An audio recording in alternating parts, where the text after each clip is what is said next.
The May 20th, 2025 meeting of the Palm Springs Sustainability Commission is called to order. Director McCloy, would you please take the roll call? Absolutely. Commissioner Alexander, Present. Commissioner Garrett, Present. Commissioner Boyd, Present. Chair Clark, Present. Commissioner Cohn, Present. Commissioner Dearda, Present. Commissioner Frick sent regrets this evening. Vice Chair Rotner is not currently present, and Commissioner Walker. Present. We have one chair. Thank you. I'd like to welcome everybody this evening. We have guests on Zoom and we have guests present here in the conference room. And I do want to state right up front that we will not be having the presentation on high-risk fire areas because of other higher priorities that the fire department obviously has. So we'll try to reschedule that for it as soon as possible.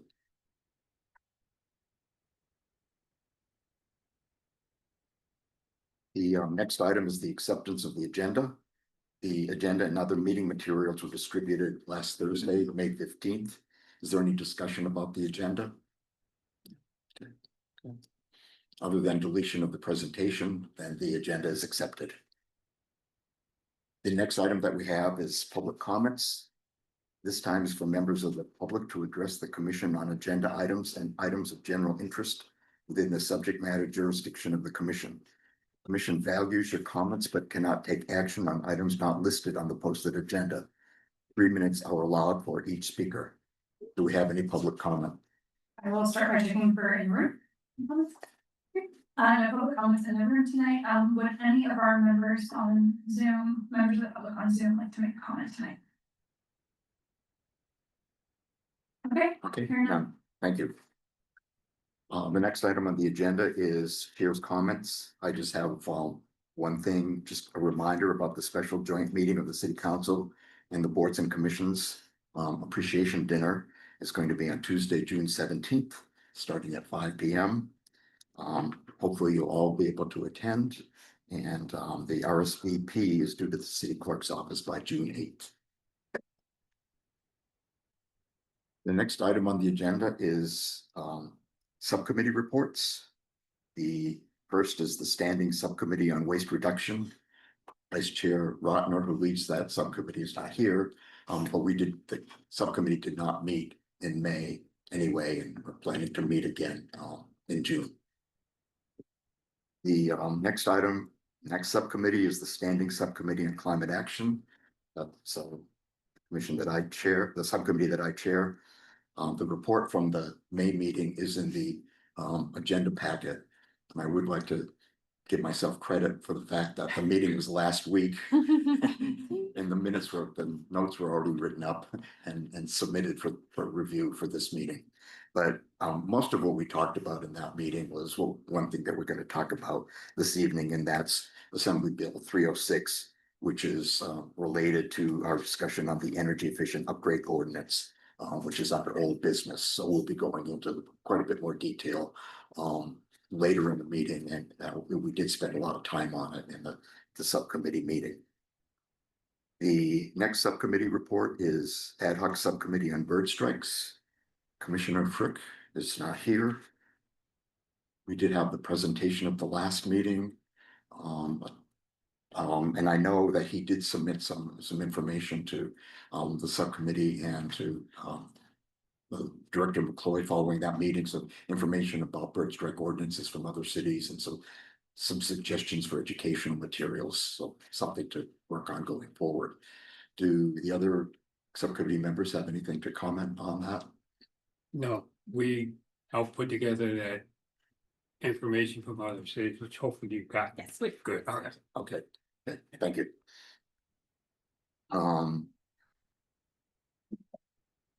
Next is the Ad Hoc Subcommittee on Leaf Blowers.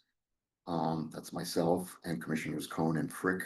We met on April 30th, and there were some things that we discussed. One is at the 1 PS meeting, there was going to be a request made to ask members from the neighborhoods to put information about leaf blowers in the neighborhood newsletters. Did that get done? Oh, No? sorry. Oh, I had some emergencies this week. okay. So we have another opportunity at the next one PS meeting. Yes. We just felt that recall that we did approve, we did as a commission approve the letter to go to the Desert Sun. And our subcommittee thought that it would be helpful if we could kind of cut it down a little bit and ask neighborhoods to put it in the newsletters, whichever neighborhoods have them. That might get the word out a little bit further. And there were two other things that that we still have pending, and that is approval to send the letter to the Desert Sun. And we would like to have a discussion on how code compliance can help with enforcement. So, okay.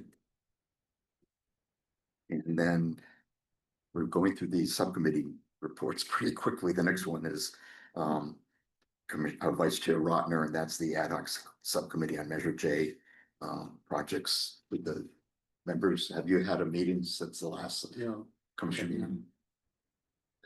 So more on that. Vice Chair Robert was gonna email you guys and get back from his trip.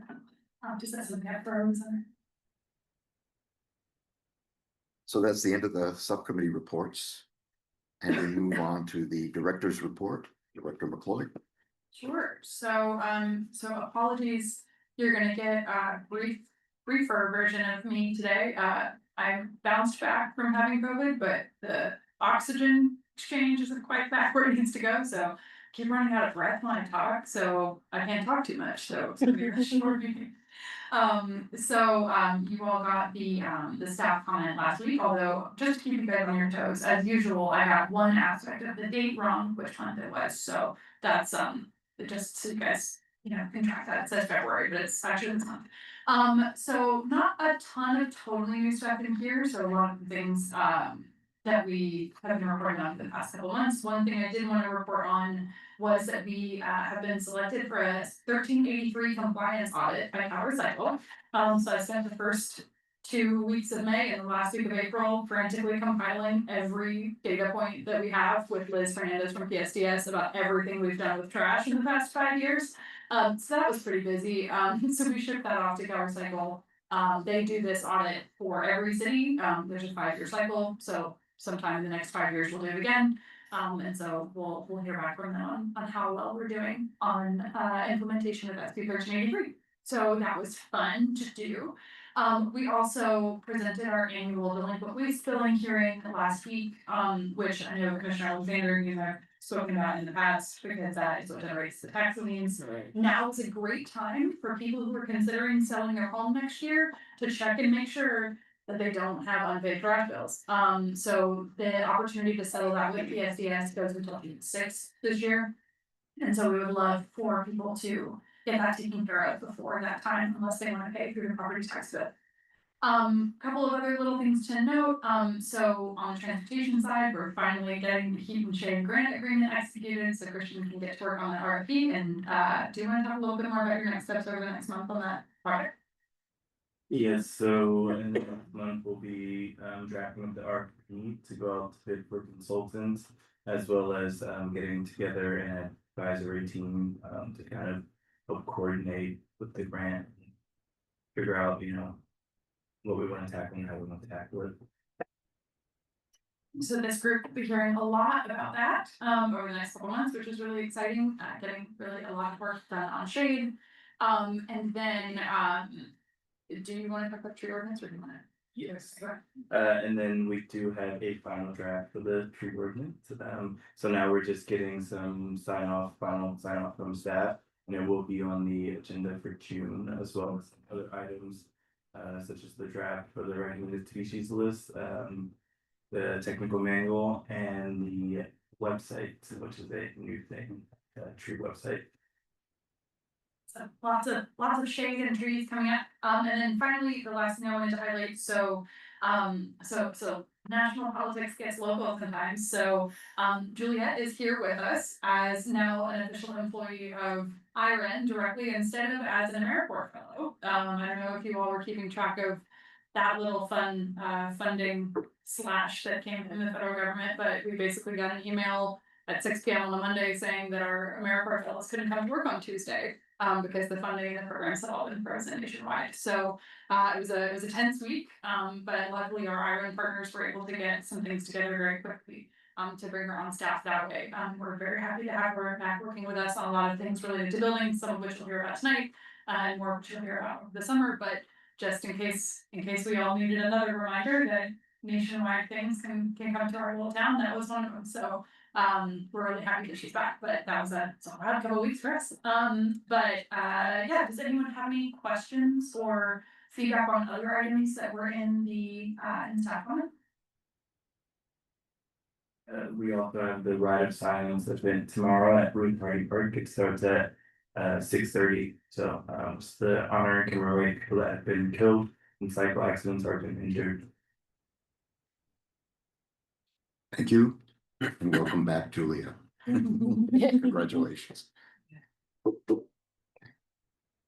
I have a question. So next, in June's meeting, it falls on the same day as the joint commission, so. Yes, we have that as an agenda item for later today. Oh, you do, okay, so yeah, No, yeah. thank you for asking that. We do. We're very lucky to have many things fall on the same day as our meeting this year, so we'll talk about that.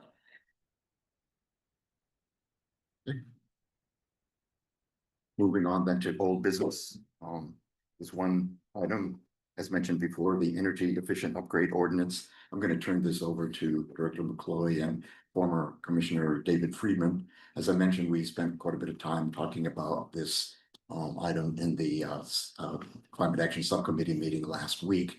I hope you've all had a chance to read the outline of the letter that we're going to discuss this evening.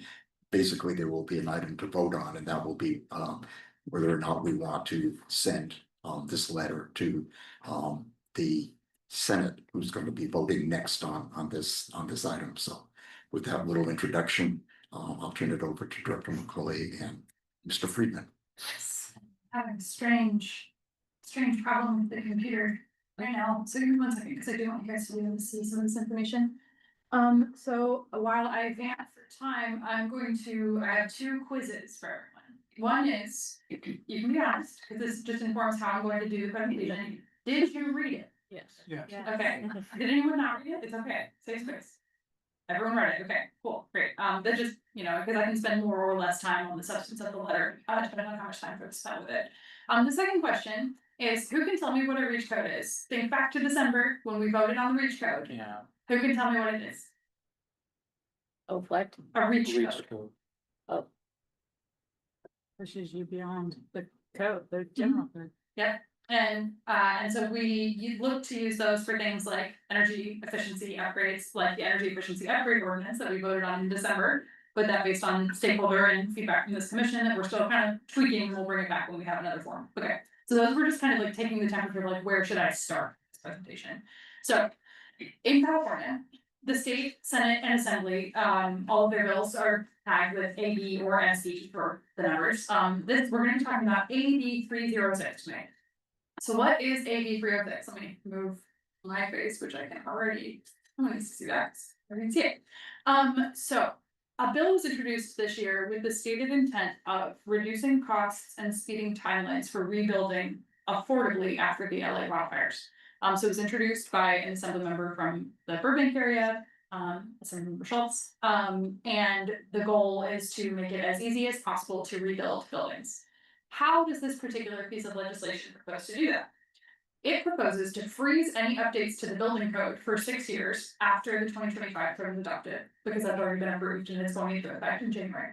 And it also bans any local reach codes. So basically the mechanism that they're intending to use is saying, freeze how buildings are built today, make no additional changes, and then that will be sort of the way to reduce these costs and uncertainty. Right now, I'm just saying what they're saying, and we're gonna get into whether that's true or not in a minute. And then the potential outcome here, so building codes are one of the greatest tools that we have in the state of California to reduce greenhouse gas emissions from buildings. So transportation still remains our biggest source of the state and all the cities throughout the state. But we have the clean car standards, we have fuel efficiency standards, lots of things that are happening at the state level that will help us continue to reduce those. Then at the state level, the state building code is particularly aggressive on new construction, which continues to push closer and closer toward as close as we can get in a cost-effective manner to net zero buildings, especially for new construction. So each code cycle, which happens every 3 years, we get more and more efficient buildings. And what we've been looking to do with the REACH code is to bring those older buildings closer to that new code when they go under renovation. And so if we don't have this mechanism, it becomes very difficult for us to then go in and say, we're requiring these kinds of changes in buildings, or we're requiring new buildings to be built to the standard, because effectively for about a decade, because the code's only updated every 3 years, we won't see any changes. So, what's the opportunity? So we don't like this. By we, I mean me. I don't like this. I think this is real bad. Let me just make sure. Okay, I'm gonna tell you why I think it's real bad here in a second. But we have a couple of opportunities. One is to send a letter in opposition, which is the draft outline that you all reviewed. So that's basically the strongest thing that we can do at this point. We can send a really strongly worded letter, but they do help, and I'll talk about why in a second. We can choose to sign on to an existing letter. So if the commission doesn't feel comfortable taking a position on its own, we can align with either letters that are being sent by other cities or other city coalitions. And then the third thing that I want to talk about today is encouraging the city council to do some subset of number 1 or number 2. So do we want to encourage the council to sign on to the same letter that the commission is doing? Maybe, or maybe we don't think the council will go that far, so we want to encourage them to sign on to some slightly less opposing, but still opposing letter, etc. So, what are the kind of key principles of why we think this is important to oppose? So, especially here in Palm Springs, our climate urgency is very present, especially when we think about where, it's record highs today. We're going into the Thunderdome, as I like to describe it, for the summer, and it's very important for us to think about increasing energy efficiency as a way to reduce energy consumption and reduce the use of fossil fuels, and also control bills here in the city of Palm Springs. So the more inefficient the house, the more AC you have to run to survive in the summer. I think that's a really important mechanism, I think, here to talk about also is the preservation of local control. So cities in California do not like to give up local control. Cities are big fans of the ability to adapt the building code to meet their needs, and it's not just in energy that they do this with the code. So they'll do this with things like seismic retrofits, or fire code, or sometimes disability access, or even just kind of making little tweaks to how processes run that fit the city better. This legislation would dramatically curtail the ability of cities to be able to do some of those things. So a lot of the major cities advocacy groups, like the League of California Cities, which Palm Springs is an active member of, don't like this either. And then doing a letter of opposition maintains our alignment with other leading California cities on the environment. So groups like CalCCA, which is the group of all of the different CCAs in the state, we're kind of de facto part of that, sort of, because it doesn't community energy. So basically cities that have CCAs also hate this. League of Cities, like I mentioned, Green California Cities, which is about 30 of the most progressive environmental cities in the state. So basically, most of the cities have kind of come together and said, woo, buddy, this would really limit, especially because we now are no longer really allowed to regulate natural gas appliances in the home due to the Berkeley Next Circuit Court decision, which I think I talked about last year, but if not, I can dig into it a little bit more. And so we're just continuing to see fewer and fewer opportunities to meaningfully push forward building energy efficiency through code if we lose this. So this is why I think this is important. So this is why I sent you the letter. And I will pause too, because David is really an expert on this, to let David fill in the gaps of what I've mentioned. Thank you, LP and commissioners. It's a delight to be back with you, back at the table here.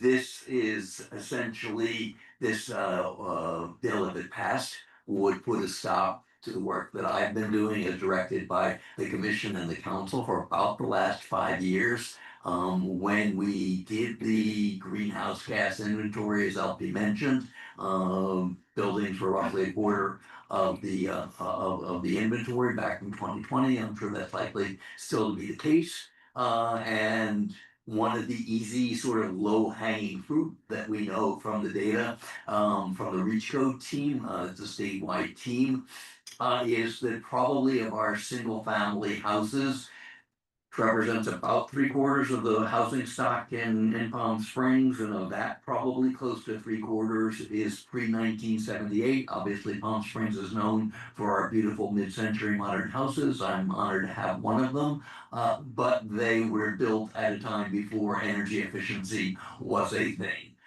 So what this ordinance does, as LP mentioned, would essentially get folks when they're doing a upgrade to bring it a little bit closer to code, and this bill would clearly stop that. So it takes really one of the targeted ways that Palm Springs can achieve its energy efficiency and GHG reduction goals, and says, sorry, Palm Springs, never mind, you can't do that. So that's one of the reasons why LP and I have been following this so closely, and are asking the commission to take a stand, and if possible, city council as well. The bill does not achieve its objectives because by definition, all amendments in the energy code, whether statewide or a local amendment, have to be energy efficient. So the point is to make housing more affordable. This actually makes it more affordable because you're ending up with a house that's going to be using more energy, and we know how high those costs are.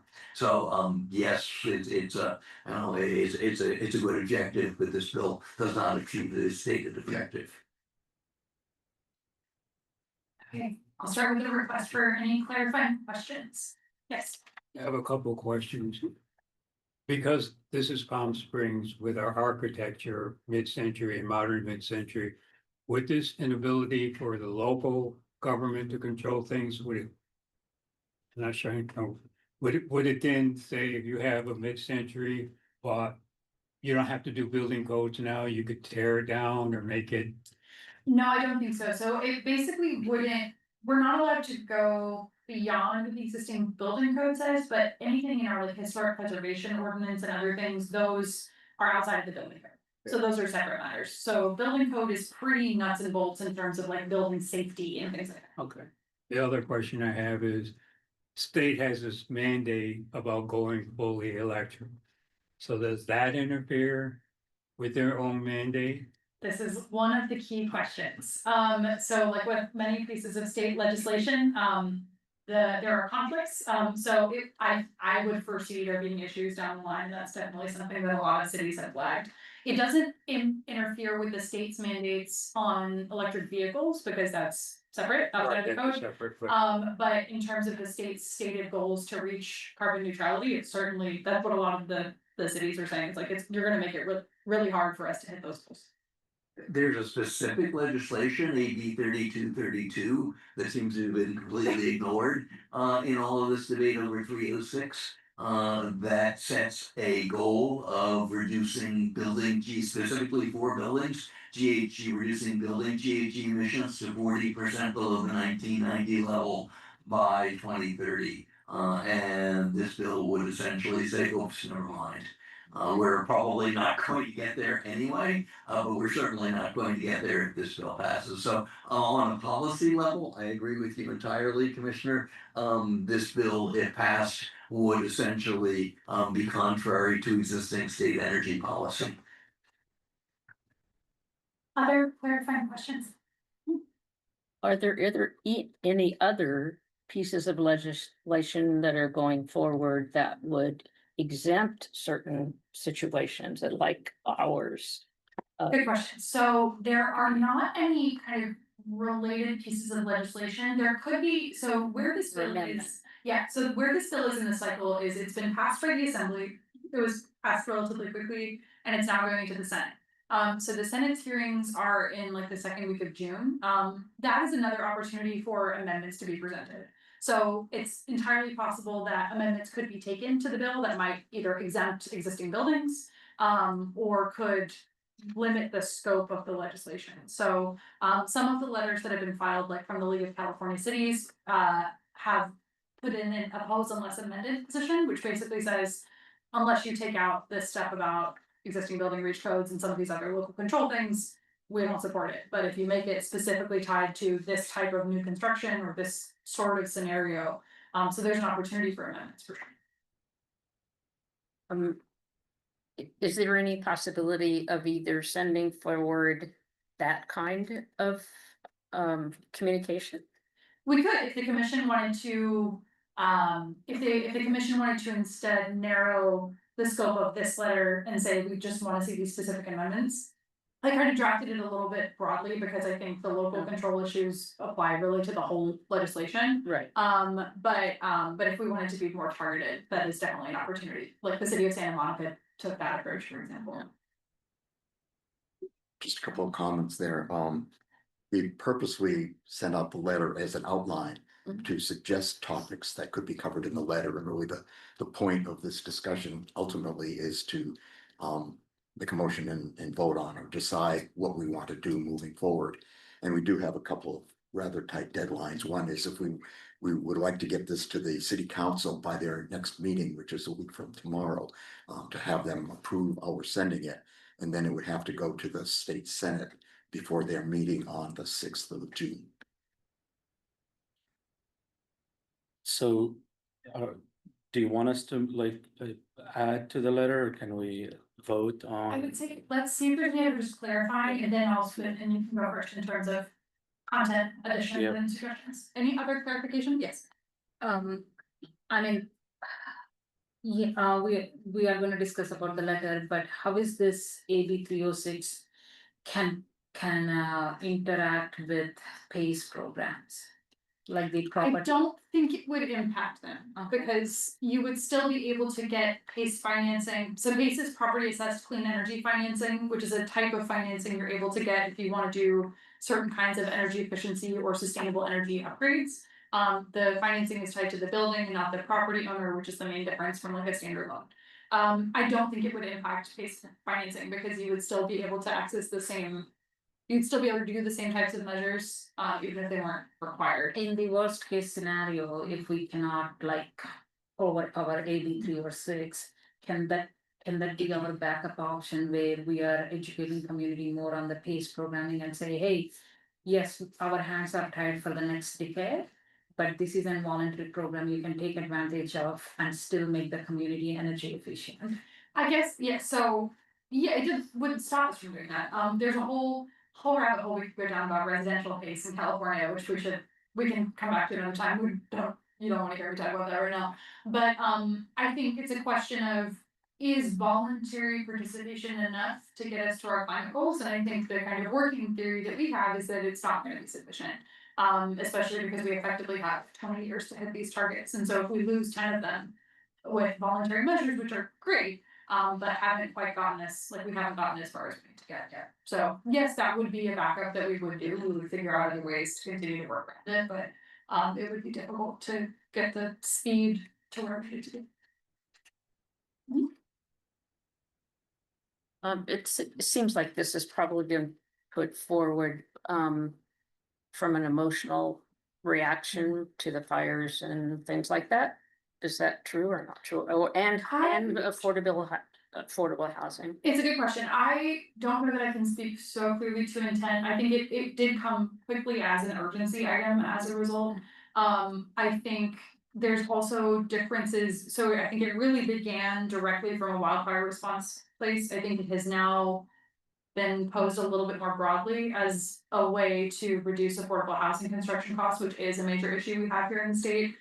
Building codes have not themselves been identified as one of the main drivers for increasing affordable housing costs. I mean, if you build an all-electric building, you're saving like 10% of the cost because you're not even building in gas piping. So like that's on its face. I'm like, well. But I do think there is a strong desire in the state to address permitting timelines for fire recovery and costs. So you're right that we are kind of wading into an area where people feel strongly that something needs to be done. This is an option that's on the table. And so people are really looking for something to do. So the need behind doing letters like this is to kind of raise the flag of just like, hey, I really know you guys want to do something. Please don't rush to do this thing because this is not a thing. Would it be helpful to have that kind of statement in the letter instead of just, or maybe I missed it? No, yeah, we can definitely make sure that the language speaks to that. I think I probably intended to say that, but I don't know if you didn't Yeah. catch it, then I didn't say it about Yeah. that. So that's something that we can definitely make sure to do. Okay, one more.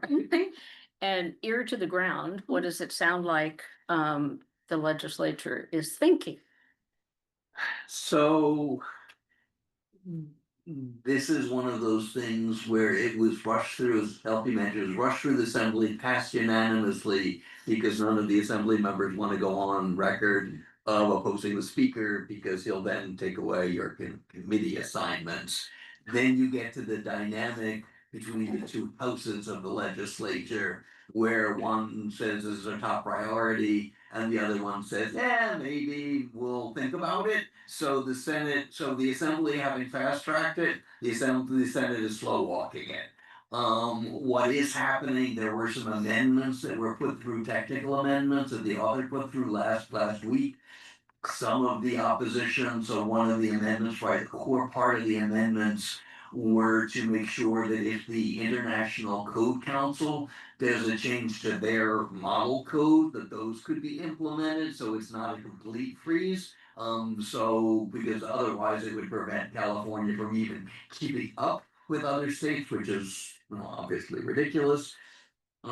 So there's, I think between the assembly and the governor, there's a sort of, we want to be seen doing something, except for the fact that it is taking a sledgehammer when a scalpel would have been helpful, because it's overbroad. As I said, it does not achieve the stated objective, and I think that's where your point, Commissioner, would be. Yes, we all understand the stated objective of affordability, but and rebuilding for the wildfires, there is nothing in the energy code that would make things necessarily less affordable, or or really have any effect of what could be built. The building community doesn't like anything, we know about that. So they are in favor of this legislation, because like any industry, they don't like being regulated. So there is sort of that. Of course, all the environmental groups are clearly opposed to it. There is pretty unanimous view from the environmental groups that this just doesn't work, and puts California at a time where the federal government and even state government are saying we're not going to help you. It then says that the local governments have no tool. It removes a tool, few remaining tools in the toolkit for local governments, as LP mentioned. Okay, do we have any more clarifying questions? And Chair, would you prefer to hear a motion before we enter discussion, or do you want to have some discussion before we go to motion? My thought was that we would do what we're doing, that is, have an explanation and discussion up to a point where we were ready to make a motion. So if there's any more discussion, we should continue with that. Commissioner wanted to go ahead and start to make some comments about the letters. Go ahead. I mean, I'm happy to sign the existing letter, just a joint signing, and say, yes, I oppose. I feel like sometimes something like that, maybe developers might take advantage and try to, build more. And to Freeman's comment, I tend to agree. If you let go of these codes, you're on the long run, it's not going to be an effective house, because it's going to end up costing you more in energy and everything. So I agree to sign something similar to that, but just wondering, how would you like us to? Oh, yeah, good question. So in terms of kind of next steps, I think we can have a discussion here in the room this evening to hear, like, kind of to Commissioner Cohen's point, if there are particular messages that you all either wanted to see more of. Was there a bullet point in here that you really hated and you wanted out, and so basically getting into making sure we're in agreement on the substance, then we'll go back and make this like a real letter, and kind of, make it, and then the commission can choose to sign a letter just jointly. So that's, you all can choose to vote, so if someone could make a motion, endorsing the letter with this position. If we wanted to take a different position of like an oppose unless amended, someone could make a motion of that as well, but yeah, so that's kind of the options today. Does anyone else have any other discussion about the content or things they would like to see changed, added? My only question is, do we know anything about what other cities are doing? Yes, so pretty much all of the other cities that we look to on this stuff are sending in a letter that's very similar. So some of this I pulled from an existing statewide template for cities. Some of the language is pulled from the League of California Cities letter, and then obviously the Palm Springs specific stuff we generated ourselves. I would say probably about 50 cities across the state are sending their own opposition letters. More cities are signing on to coalition letters. And so we could also do both. But yeah, we can sign coalition and send our own. I think it's stronger, the strongest position we can take is to send our own letter. To kind of, you know, Yeah, Put our I specifics. agree with sending our own, and also, as long as we're able also to sign on. right, yes, you can definitely still sign on if you choose to do so, yeah. Anyone else? I think one point to keep in mind is that we're not telling them what to do, we're opposing what they're planning to do, Yeah. and we're providing reasons for opposing. Right. And I think, so one thing I have noticed with the other cities is that there's a lot of Northern California representation. There is some Southern California representation, there's almost no inland representation. So I think continuing to expand we'll continue to expand the geographic diversity of who they're hearing from, behooves us. I think it does make our letter kind of stand out a little bit more, since we're maybe not, not all of our neighbors have sentiments that they do want to hear from cities in our region, I believe. Can CVAC support on this, or they can be?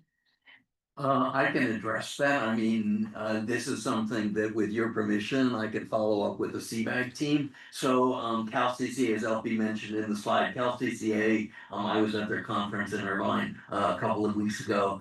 Cal CCA is the trade association for desert community energy and all of the other CCAs. So they have taken an oppose against amended, less amended, focusing on existing buildings.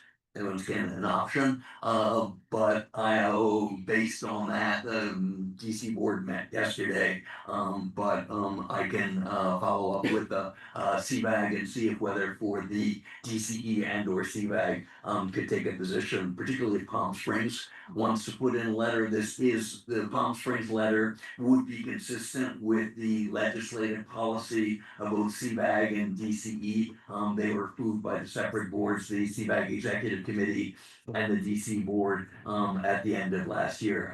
There's generally coexistent for obvious reasons, and CVAG mentions that. So if LP is fine, I can follow up with the CVAG team and say that the State Sustainability Commission approved the letter and asked that perhaps it be considered for either CVAG and or DCE for the executive committee. It may be better, maybe easier to get this on the DCE agenda, and particularly since Cal CCA has already taken its own position, and Palm Springs is essentially the operating, the city for DCE. But if you're okay, LP, I'll be happy to follow up with the CVAG team tomorrow and see if they'd be, if that's the direction of the commission and staff. And I flagged it as well. Okay, I'll take care of that, and of course, copy you. Okay, any other discussion? Or on this? Okay, would anyone like to make a motion? What are we making a motion for? I guess, does anyone feel comfortable moving that we approve this letter as a commission? I'll make that motion. I second it. Okay. Any further discussion? Okay, Is there any more discussion about content? There was one specific point. the point to make sure that we're highlighting the fact that we think that this tool is not fit for the particular purpose of increasing or reducing overall costs in the community research development. I think it needs to come across that this doesn't, one size doesn't fit all, if you will. And I think that that's really clear, and it's assumed, I think, that this hot climate needs different things than other climates. Sure. Yeah, And with the mountains, I don't know what they think. yeah, true, no, good point, yeah. The ability to customize code to meet local conditions is really important, and that's also a way that we can make it easier to build affordable housing in our community by Right, making our code responsive. Yeah, I got it. okay, Does that sound kind of like what you were trying to say? yes. Any other, yep, I don't have any particular way to do this, but I think the conclusion needs to be built up to be a little bit more voluminous. Okay, yeah. Because Okay, I kind of people are just like, going to yeah. go to it, yeah, sure, makes sense. to include more of what's above somehow, reiterate it in some way. Okay. That's just an editorial. Sure. Okay, anything else? Okay, So, just procedure questions or comments. if we approve going forward, that means that we will take this outline and turn it into a letter and add some of the content, or add the content that was brought up this evening. The timeline is that we'll want to get to this to the city council prior to the meeting a week from. Agenda publication, so I'll do my best. So I guess what that means is that if we vote tonight to proceed, then the staff will proceed with finishing the letter and providing it to the city council for the agenda for the meeting next week. So there won't be any additional time to review this. And I do wanna also state though that even if the council either A decides not to take it up next week, or B decides to not take it up at all, the commission will still have approved sending its letter, and so the commission's letter will go to the appropriate people. So that, you know, it's kind of a shoot for the moon, land among the stars kind of thing, so it's like, yes, we'll push this as far up the chain as we can. I think the commission's recommendation that the letter be sent is a very strong recommendation. But, you know, I think the voice of the commission on this issue is extremely powerful, so the letter will go regardless from this commission. So that's a clarification. So the point of sending it to the council is for information and to encourage them to do a similar thing. Correct, yeah. Okay, Or just to like co-sign our letter. I don't know if they do the same letter or just sign to, but at minimum, this commission will sign and send. and then another minor question is, it's been referenced to the commissioners signing it versus the letter being written by the chair on behalf of the commission and the chair signing it. I think we should be clear on how we do that. I've no preference other than, It's kind of up to you guys. I was just gonna say, I don't know, for efficiency's sake, I don't know what's required for all of us to sign. If Exactly. it- Maybe Yeah. just given the timing, it makes more sense for you to do yeah, it. well, that's Yeah. that's the reason that I brought it Yeah, up, but I yeah, wanted. Well, it's like on behalf of it. So, Yeah. Right. Yeah, but also if anybody wants to send a letter on their own as like a person who cares about this stuff, you can use the same one. I don't care. Do whatever you want. It's a public document. So, but yeah, so maybe then, so the proposal is for the chair to sign on behalf of the commission. But the commission has approved the sending of the letter with the modifications around keeping up the conclusion and making our position on our desire to be able to meet our own needs to reduce costs and speed for affordable housing and redevelopment. Depending on the end of the vote, but if it's unanimous, then that could be stated. Sure. Yes. Okay, and commission? Yeah, I was gonna say, are we voting for this, or are we all? Yes, I Do we think, need to are do we, a are we vote? parked on change requests? Okay, so I think, So Chair, you want to take a vote? we probably should just restate the motion, that is that the commission go forward and, or that a letter be completed based upon the outline that's been provided with the addition of content that was brought up at the meeting, and the letter will be written on behalf of the commission and signed by the chair. And will be signed by you. Yes, The cherry said. okay, so that's the motion. Is somebody Call for the trying to make the motion? We did. We've stated it, but there's one person. That's right. yeah, I made it. Yeah, and then seconded it. Yeah, this is the second. Yeah. Sorry, I just. Okay. We have a motion in a second, so we probably should just, by raising hands? Yeah, we can do. All in favor? Any opposed? And any abstention? Okay, unanimous motions. Thank you, Commissioner. All right, thanks everyone, appreciate it. If you can't tell, this made me real mad.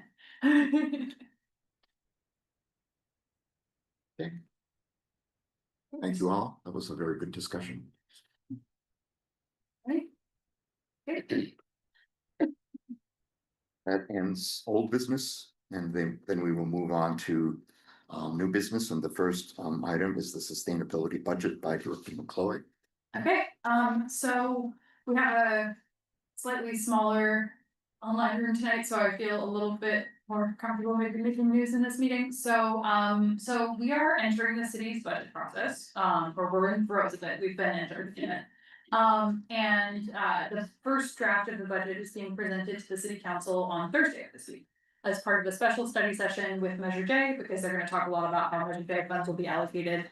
And then they're gonna talk about the city's general fund. So just so this commission has a bit of a preview, the fiscal picture is tighter this year than it's been in previous years, so the city is being very conservative on its spending.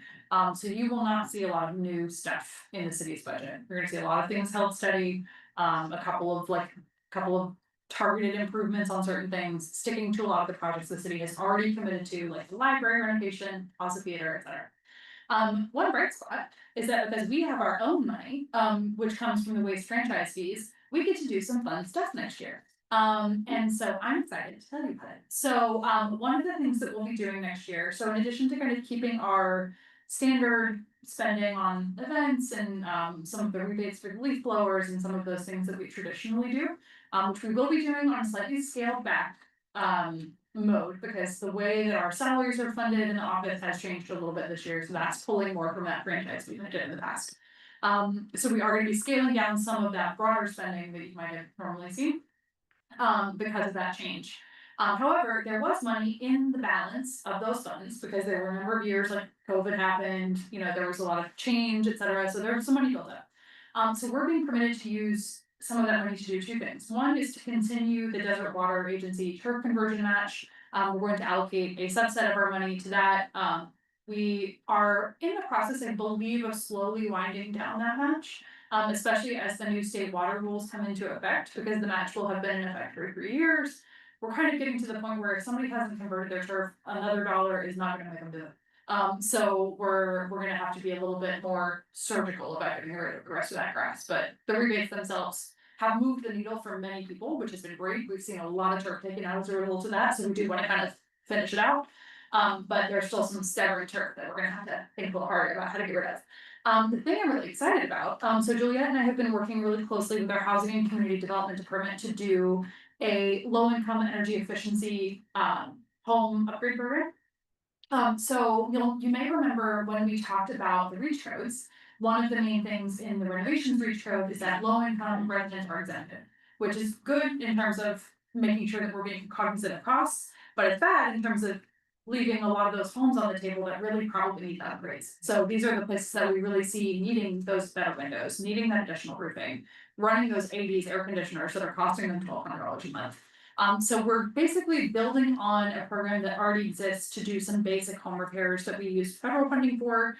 But we're basically tweaking that to say, okay, we want these to be the most climate positive homes in our city. What is it going to take? What is it gonna look like? How much is it gonna cost? What does it look and feel like? So it's kind of a little bit demonstration, because we do wanna see more of these like fully integrated climate retrofits happening to understand in different types of housing, whether that's, you know, pre-1978 or small multifamily or mobile homes. We wanna see how it's going to work in practice, but we also want to continue to promulgate these retrofits to minimize the amount of energy needed that people need to keep their homes safe and comfortable, and to minimize the amount of greenhouse gas emissions generated. So we're gonna be allocating a pretty hefty chunk of money to that over the next 2 years. It's gonna be about $750K that we're putting in. We may be benefited also in terms of another reason that we're kind of thinking about this is as almost like a pre-adoption of the REACH codes. So getting used to or helping our contractor base understand the kind of work that's going to be required in order to comply, helping our building department see what the permit requests are gonna look like. So really kind of getting our feet under us. And then kind of to some of the points that were made earlier, we may be benefited, and they mentioned this in their meeting yesterday, which is why I feel free to talk about it. Desert Community Energy may also be putting some money toward helping with this REACH codes process as well. So that may be a more generally available set of rebates or funding that people can also use it. Just a Palm Springs resident with a different type of home who may not be low income wants to pre-adopt the REACH code. We may end up restricting some of that income wise, but that's really early, so I'm not gonna get into that in too much detail, but we're grateful for the collaboration with DCE on this. But yeah, so I'm really excited about those two programs. For the commissioner's awareness, just how this process is going to work, so the council is going to get a preview of the budget tomorrow, where they are going to tout sustainability. So if anybody wants to encourage them to tout sustainability, tomorrow may not actually be the best day to do that. So there's a public hearing process for the budget, which happens at the 2 meetings in June. So I believe it's June 11th and then the other the fourth Wednesday, in June. So those would be great times if any commissioners want to, provide any public comment or any feedback on your support of those initiatives. The council always appreciates, or you can just send an email to your council member. Always a good opportunity to do that and just say like, hey, we really like this. I don't think they're gonna take it away from us, but we just want people to know how much they want. Cause maybe they'll give me $5 million. I don't know where they're getting that, but yeah, so that's basically a quick summary of where we are on the budget. One thing we will see in this year's budget book is that we'll also be highlighting sustainability initiatives in all departments. So that's a new thing that we're adding this year. So every department basically has a role to play in sustainability. So we're gonna be highlighting things like fleet electrification and reducing the amount of paper used for city council agendas and environmentally preferable purchasing, kind of all these different things that happen across our city. Parks, planting more trees, etc. So you'll see some little tidbits of where sustainability is popping up throughout our budget as well. And I will pause there for any questions, comments, or feedback. Do we still get money from Cal Recycle from the bottle tax? We do, we haven't applied for it in the past couple of years, because it's about $7,000 and a whole lot of work. But next year we will be pulling in to bring that money around. Because we have bought trash cans for parks in the past, and one thing that's come up in other discussions is having drinking water available in parks. That might be a good use of that kind of funding. Yeah, absolutely. Yeah, so we definitely are going to continue to be really crafty with grants. Christian has been tasked with being crafty with grants next year. I think as a whole city, we're looking to do that. So in addition to the great work on heat and shade, and then hopefully transportation safety if the federal government gets out of our business, we'll probably be we'll be more open to those small dollar grants in the future than we have been in the past, because sometimes in the past couple of years, we've been like, we've got money in the budget, these grants are a lot of work for not that much payoff, but now we're like, we don't got the money in the budget, so let's go get that $7,000, so that's kind of our pivot and approach. Yes, sir. I was going through the material and I found a statement that's very interesting, that we need a lot more money to achieve everything that we want to do in our community. I just came from a conference on carbon finance and everything, but I met this wonderful person called Calaros. She used to be at San Francisco, and what they did is they introduced San Francisco Carbon Fund, SF Carbon Fund. So it started as like the city when they're doing official air travel. 13% of that cost, instead of buying carbon offsets from the airline, they put into this SF Carbon Fund, and they use that money for community development or low income. That started that just with the airlines, official airlines, but it became where any event that's happening in the city, rather than buying the carbon offsets from a other company, they can put money, invest money into the local community. I think I found it really interesting and very impactful in San Francisco. They don't have a lot of material, but I can source, we can speak to Calaros and get more information.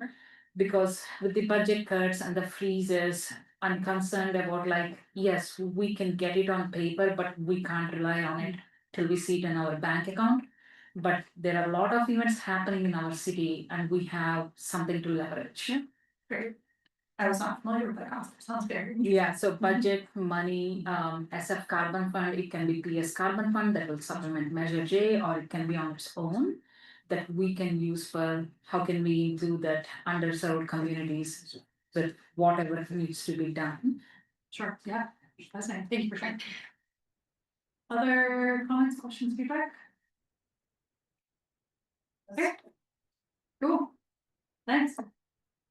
I look forward to spending that. We look forward to spending it. So moving on, the next item under new business is the Pesticides and Wildlife Subcommittee. You'll recall that we had a presentation last month by members of the Greater Palm Springs Animal Allies. At the end of the meeting, we decided that we would like to move forward with adding an ad hoc subcommittee to start working on some things. And I believe Specialist Wheeler was appointed or volunteered to participate. Commissioners Frick and Rodner, neither of whom are here, expressed an interest, and I expect that members of the PS Animal Allies would like to participate too. I think the point of this item on the agenda is really to formalize it, formalize the participation, and then figure out a way to find a regular time for the subcommittee to meet. So I'll leave that open for discussion. Are any other commissioners interested in participating in the subcommittee? What's the overall mandate? Basically to look at things, we got a broad presentation the last time about protecting wild animals from poisons and other things, and the members of the Animal Allies really focused on trying to get cities engaged in helping to do things like that, and they've been participating in our meetings for a long time and felt that Palm Springs would be a good place to start. And particularly since we have environmentally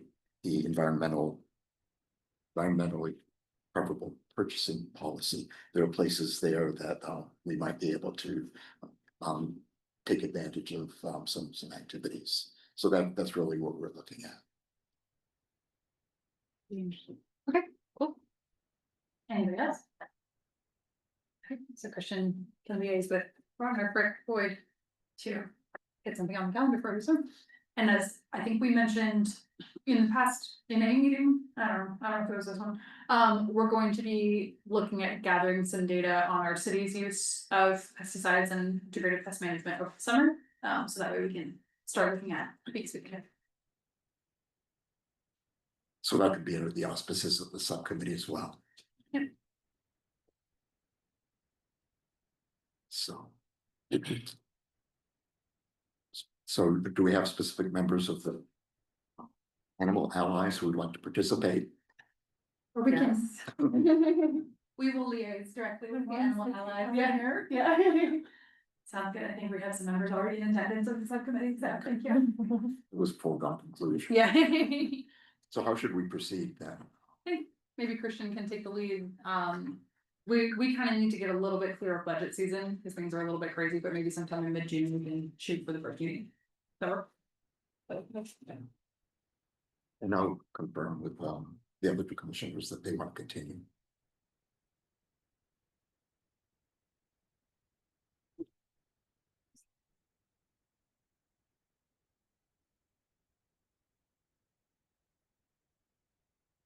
This is significant because it expands what the commission can do by bringing in members of the public who have strong interest to participate in our subcommittees. And this is a good way for us to be working. So we thank the Animal Allies for their participation. And finally, the last item under new business is the date and location of the June meeting. I believe at the last meeting, we did agree that it would be June 24th. Correct, which is the following Tuesday. Just confirming the calendar. And the only question is the place. Sure, so we will plan to have it here, so the Village Fest Board has alternating Tuesdays from us. So they don't meet every Tuesday, so they will know in about a week whether they plan to have their meeting on that Tuesday. If they do not, then we will move to the council chamber if it's available, and if as a backup, we'll be in the Development Services Conference Room, so we'll be nice and cozy. But it's unlikely that Village Fest will meet that night, so plan to be here.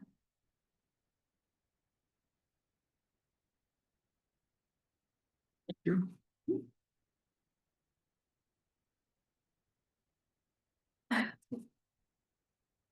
All right, the last item in the agenda is the commissioner comments and June agenda items. I'll just make a couple of comments first. We should try to reschedule the fire department's presentation for June. Yes, that should work. I'll confirm their availability, but it should be fine. And we have a couple of other things that have been on the list that we'd like to have presentations on in future meetings. One is the report from Palm Springs Disposal on recycling compliance. We've been getting a lot of information on that in the subcommittee and thought it should be brought to the full commission. So that's something for the future. and also CB link status. That's something that might be good for July. Because they're supposed to finish everything in Palm Springs in June. They're gonna do you wanna talk through their timing for when they're gonna do openings for Sealand? Oh, yes. Yes, so CV Link, they should be finishing construction in Palm Springs in June. And then they'll do like kind of a ribbon cutting, brand thing in the fall, so they'll let us know. But that's a potential for the July presentation. We can decide that at another time. Okay, around the table. Chair, actually, if you don't mind, so I realized there's an email public comment I received, and we had a member of the public who I think I wasn't super clear about when public comments could be made, who is on Zoom, who'd like to make a comment. Do you mind if we maybe take a second to have that comment made, and then I'll read the written comment into the record that I forgot about? That's fine. Okay, cool. Let me just do the written comment first, just so folks know. So we received an email comment in from Scott Connolly, who's a resident here in Palm Springs. And who's flagged an opportunity for shade trees. So I'm just gonna read this in directly. The recently completed CD link in the Lawrence Crossley neighborhood along 34th Avenue to Lawrence Crossley Drive might be a good location to install shade trees along the path, which is part of the Topwoods Creek Golf Course. The city owns the golf course and the reclaimed water irrigation is in place all along this pathway. Approximately 15 trees could be planted adjacent to the pathway, which would provide shade and visual enhancement. So they provided 2 photos. So opportunity for shade trees, which we'll take a look at. So thank you, Mr. Connolly. And then I will turn it over to Steve, and I apologize for the confusion there. If you would like to, I think you're able to unmute yourself. Would you like to come off mute and share your comment now? Great, thank you, LP.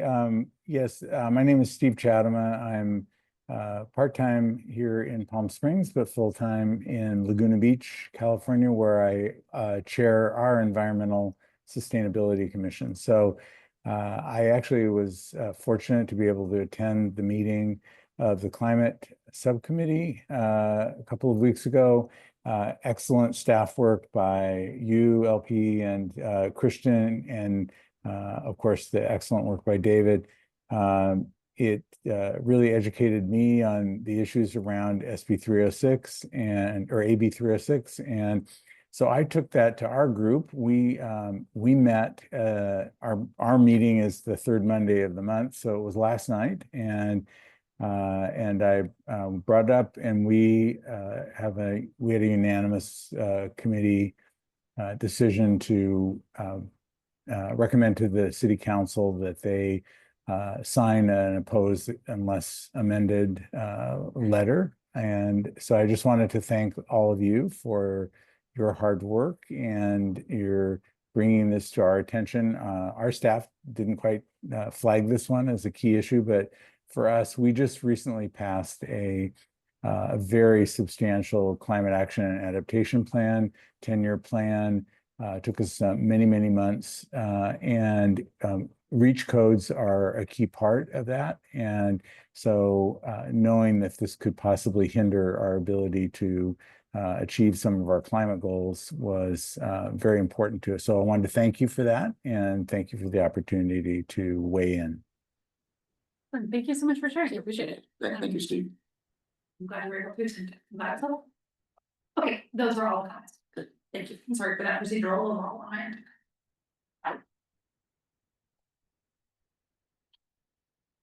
So now we'll go around the room for any request for future agenda items or any other input. So Commissioner Boyd. Commissioner Walker. Commissioner Alexander. Nothing. Commissioner Beckman. Congratulations on the letter. I thought it was well done. Thank you. Commissioner Cohen. Commissioner Gerda. Okay. Thank you. I think a couple of things I just wanted to point out, just to confirm that we'll be having our staff and chair, vice chair, planning meeting this Thursday at 11. I'll confirm with Vice Chair Rodner. And one thing that I noticed in looking at the calendar, I thought maybe we should discuss it, is that the July commission meeting, which would be the 3rd Tuesday in July as always, or 3rd Tuesday as always, would be July 15th, which is 3 weeks after our June 24th That's pretty tight. meeting. So a short amount of time between the two meetings and thought we should consider whether we wanted to add more time. July is a month when, well, some people may be traveling as well, but I thought I'd bring it up early so that we can plan accordingly as to when we would have our meeting. Yeah, I think what might be helpful is if people already know they're not around in July, like either for all of it or some of it, if you could email Ben and let him know. That would be helpful, because if we just know we won't even have quorum at any July meeting, then that might impact our decision. But if there's one week or another that folks will or won't be around. But yeah, I agree that it's a relatively, and it's kind of research mode for us over the summer, so things don't change Mhm. quite that fast. But we will have some things to present at one or both meetings. So could we have Ben send that out a special email, you know, as soon as possible and Sure, yeah, he's out this week, but it's something that we can next week? revisit next week. Okay. Sounds good. And just as a note to the commissioners, I am out for 2 weeks starting Friday, so bug Christian. Not too much. So with that, it concludes our meeting and we will adjourn to June 24th, 2025 at 5:30. Is there a motion to adjourn? Yes. Seconds, okay, all in favor? Aye. It is adjourned. Thank you. Yeah, you guys are- Wow.